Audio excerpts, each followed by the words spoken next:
Fraîchement éliminé de la Ligue des Champions et distancé du trio de tête en championnat, Juvisy n'a plus que le Challenge de France pour espérer ne pas terminer la saison sans trophée. Mais la tâche risque d'être compliquée puisque les Essonniennes affrontent l'Ogre lyonnais, toujours invaincu cette saison.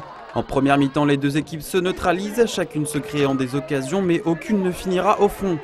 En seconde période, le jeu s'accélère. Louisa Nessib voit sa frappe bien captée par Mallet.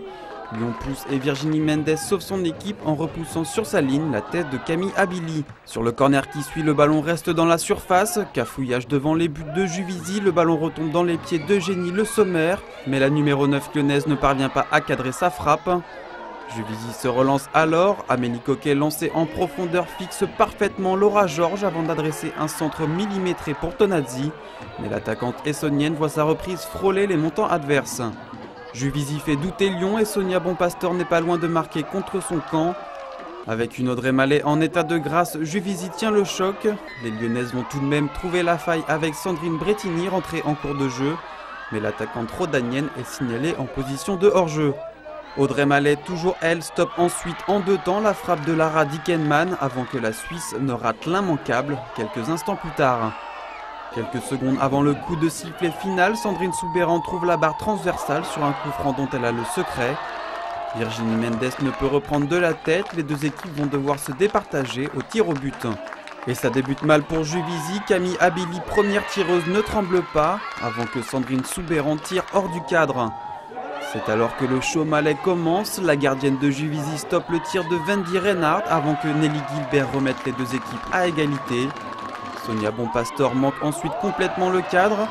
Virginie Mendes a alors l'occasion de faire le break, mais son tir vient s'écraser contre la barre transversale. Les compteurs sont remis à zéro. Mais c'est sans compter sur Mallet qui stoppe le tir de Dickenman. Gaëtane Tinet et Sandrine Bretigny ne tremblent pas. La balle de qualification est alors dans les pieds de Julie Machard.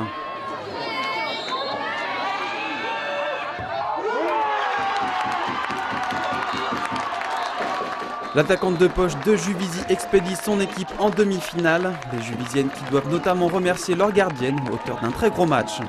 J'ai choisi le bon côté les deux fois. Je regarde comment elles sont placées et puis je pars et puis je les aime. Donc un peu à l'arrache, il y en a un du pied, mais bon, c'est pas grave. Les pénaltys, c'est vraiment les concours de circonstances. C'est des choses qui viennent comme ça, les préparer, non. Parce que ça se passe jamais comme c'est prévu. C'est une récompense surtout. C'est ça qu'il faut regarder. C'est en 10 minutes, on a la récompense d'une saison de travail. En quelques tirs, on retrouve tout le travail fait sur une saison. C'est ça qui est important.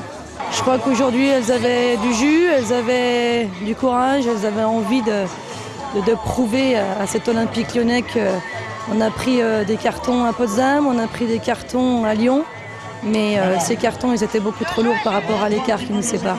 Physiquement, voilà, on était fatigués et finalement on a réussi à tenir jusqu'à la fin. Même c'est vrai qu'elles ont eu des occasions vers la fin, mais nous on fait une barre et puis voilà, on y allait avec les tripes et puis on réussit à aller jusqu'au pénalty, au péno. Voilà, après c'est le destin.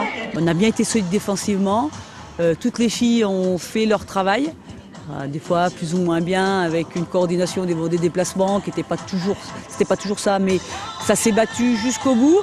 Et puis surtout, on a répondu physiquement à ce que faisait Lyon. Et on était prévenus en venant ici que ça allait être compliqué. Bon, les conditions ne sont pas toujours évidentes. L'avantage plutôt l'équipe qui joue plus direct.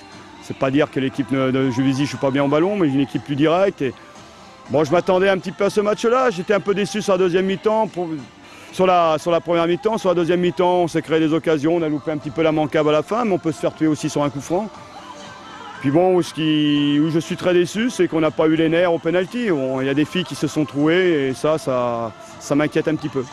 Juvisy prive Lyon d'un triplé, surtout leur inflige leur première défaite de la saison. Les Essonniennes rencontreront Montpellier en demi-finale le 1er mai prochain.